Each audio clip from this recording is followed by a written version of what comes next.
Bien chers téléspectateurs de la Vision de l'Espérance, soyez les bienvenus dans notre émission Évangile de Jésus-Christ.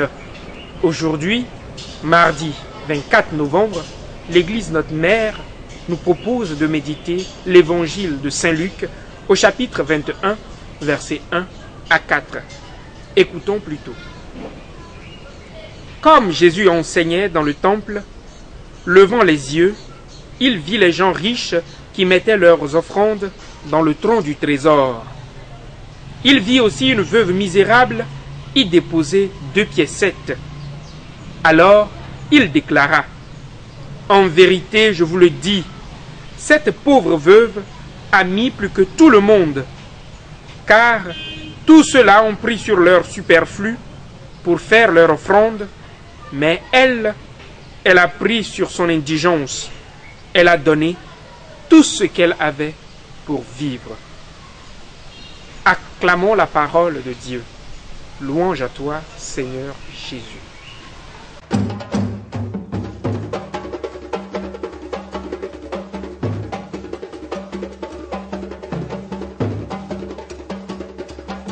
En vérité, je vous le dis, cette pauvre veuve a mis plus que tout le monde. Chers amis dans le Christ, que donnons-nous à Dieu? Qu'offrons-nous à Dieu? C'est la question qu'une méditation profonde et bien faite de cet évangile pose à chacun de nous.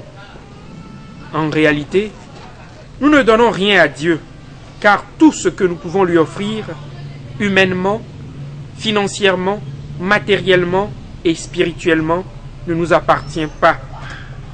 Tout vient de lui et tout est pour lui.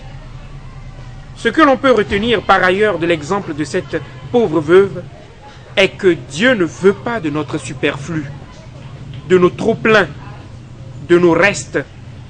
Il veut le tout de notre avoir, de notre savoir et surtout de notre être.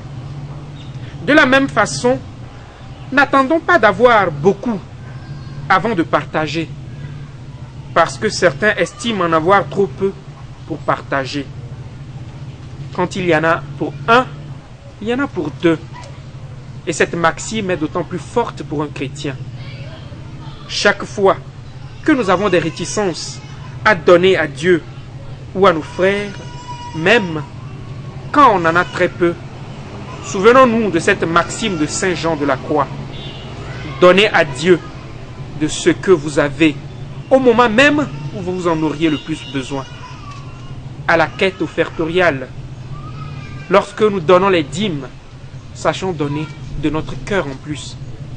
Car financièrement, de l'argent et même humainement parlant, le Seigneur ne nous attend que sur la part que nous donnons de nous-mêmes. Donner à Dieu, chers frères et sœurs, c'est aussi donner à l'autre. Apprenons donc à donner à Dieu en donnant à l'autre de tout notre cœur, avec joie et avec un grand sens du partage. Marie, aide-nous à tout donner à Dieu. Amen.